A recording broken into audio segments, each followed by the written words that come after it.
what's the relationship between you two? Well, I'm a reporter with the Rome Daily Sentinel. And when Barb started her foundation and began doing events and began participating in the annual American Cancer Society Relay for Life, I got to write about her and her family. And she also released a book, and we did a separate story on just the release of the book. So we just kind of formed a friendship just from us bonding through having to write about her life experiences. Okay, so you kind of indulge into the question of like, what made you feel like she stuck out for you to write about her?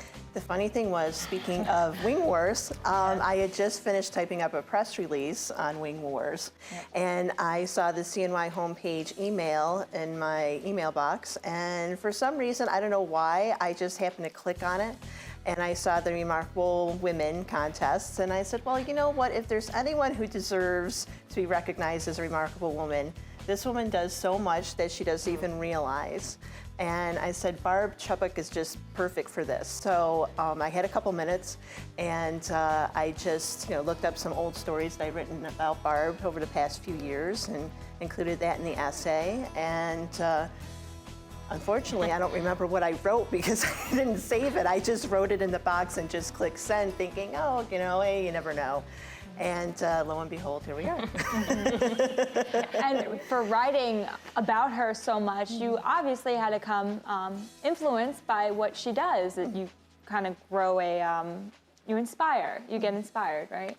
And actually, what was it, back in the summer, Rome Memorial Hospital had offered a program to the community that I wished to participate in and that I wrote about as personally being part of this group, anonymous group, that we decided to go for gene testing for cancer, where we had to unified, it's like unified sisterhood, spit in a vial and be coached in what kind of genetic mutations they're going to be testing for and what it's going to show, and and not realizing that it was kind of an emotional experience, and it was kind of good to have a friendly face like hers in the room that you can look across and and say, would you be part of my story? And this is so personal. Would you be willing to, kind of tell our area this and why you're doing it? And so, and it was very much more of a friendship thing than a work relationship thing. That's awesome. So when you saw the contest entry, you kind of off the bat thought like, oh. She immediately just instantly entered my head. And like I said, the Wing Wars press release, helped it. But yes, I mean, after 20 years, I've had the privilege to write about very many special people with special stories. But for that to happen, and then, it was just instant. She just popped into my head, and I said, I have to do this for Barb. Thank you. So I only got to read this small paragraph of what Nicole wrote, but I kind of want to hear your end of the story. Very powerful. I really love how you are sending a message to the local community. Tell me a little bit about what you've done.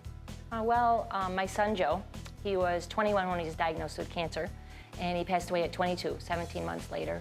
Very rare aggressive cancer. Went to the best cancer centers in the area, MD Anderson and University of Pittsburgh Medical Center. And they could slow it down, but they couldn't stop. So Joey basically said to us, Mom, I want you to start something that's gonna help cancer patients and their families, because we've seen when he was going through this treatment, the need. How much financial need is out there, that these patients are facing all these bills, but on top of it, life goes on at home. If they have children, they have a house, they're renting an apartment, there's other needs going on. We were very fortunate that we were able to balance that, but there's a lot of families out there that are struggling to balance that. So I promised him we would. So he didn't want the foundation named after him, but as a mom, you're gonna do it. So we named it the Joseph Michael Chubbuck Foundation, JMCF for short. We're going into our 6th year. So we focused on financial needs. So we started a patient assistance program where families or patients can apply to the foundation for help with rent, gas, groceries, utility bills, childcare, transport, supplies, okay? And then on separate from that, we also started what we call a nutritional support and outreach program to educate patients that are going through cancer so they understand what they can do to help with their diet. You know, how can they help if they're having swallowing problems? How can they help if they have no appetite? How can they make food more appealing to them while they're fighting this disease? So that's what we've done. We've reached out to the community, and they've been tremendously supportive. And through connections, you know, like we've been able to get press releases out. And over those 5 years, the foundation is just like a field of dreams, you know. You build it, they will come. Mm-hmm. Yeah. What makes you think it's so important to spread awareness into our community? It's very important to spread awareness because there's big places like the American Cancer Society. There's big organizations out there, and there's nothing wrong with that. They're perfect. But there's also these little mom and pop organizations like ours that will really touch people directly in the community, one-on-one, like I'm talking to you. So I think it's very important to get the news out and the word out that we're here and that we're here to help.